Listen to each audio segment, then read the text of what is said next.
युद्ध के बीच रविवार को यूक्रेन ने रूस के 4 एयरबेस पर बहुत बड़ा हमला किया। इस हमले में यूक्रेन ने रूस के करीब 40 लड़ाकू विमानों को तबाह करने का दावा किया है। हैरानी की बात यह है कि यूक्रेन ने ड्रोन अटैक के जरिए रूस के उन बॉम्बर्स विमानों को तबाह किया है जो यूक्रेन पर रात में बम बरसाते थे।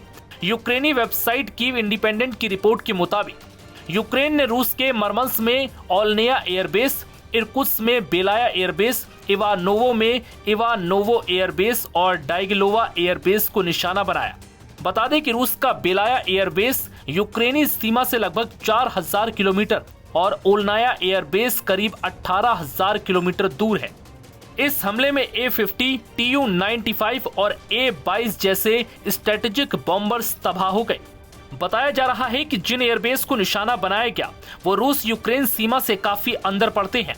यूक्रेन की तरफ से कहा गया है कि उसने रूस के अंदर स्थित कई एयरबेस पर ड्रोन से हमला किया है, जिसमें 40 से ज्यादा रूसी बॉम्बर्स को ध्वस्त कर दिया गया, जिनका इस्तेमाल रूस यूक्रेन पर बम बरसाने के लिए कर रहा था।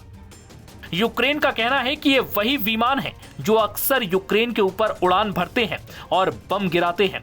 रिपोर्ट के मुताबिक यूक्रेन की सुरक्षा एजेंसी SBU ने इस हमले को अंजाम दिया है, जिसमें FPV यानी फर्स्ट पर्सन व्यू ड्रोन्स का इस्तेमाल किया गया।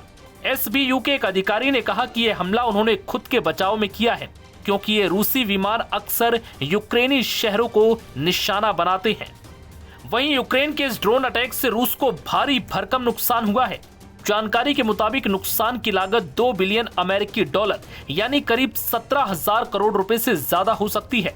हालांकि अभी इस दावे की पुष्टि नहीं हो सकी, लेकिन अगर ये होता है तो ये यूक्रेन का अब तक का सबसे बड़ा और नुकसानदायक ड्रोन हमला माना जाएगा। यूक्रेन की सुरक्षा सेवा ने कहा है कि उनके ड्रोन रूस के अंदर काफी दूर तक गए और Tu-95, Tu-22 जैसे बड़े बमवर्षक विमानों और A-50 जैसे महंगे जासूसी विमानों को नुकसान पहुंचाया है। A-50 विमान बहुत ही रेयर है और रूस के पास ऐसे सिर्फ 10 विमान हैं। एक विमान की कीमत करीब $350 मिलियन यानी 3000 करोड़ रुपए बताई जाती है। इस हमले में बेलाया नाम का एयरबेस खास तौर से निशाने पर था, जो रूस के इरकुत्स्क क्षेत्र में है। वहीं ओल्नेया एयरबेस में भी आग लगने की खबर सामने आ रही है, लेकिन अब तक इसकी आधिकारिक पुष्टि नहीं हो सकी। नव भारत टाइम्स की रिपोर्ट।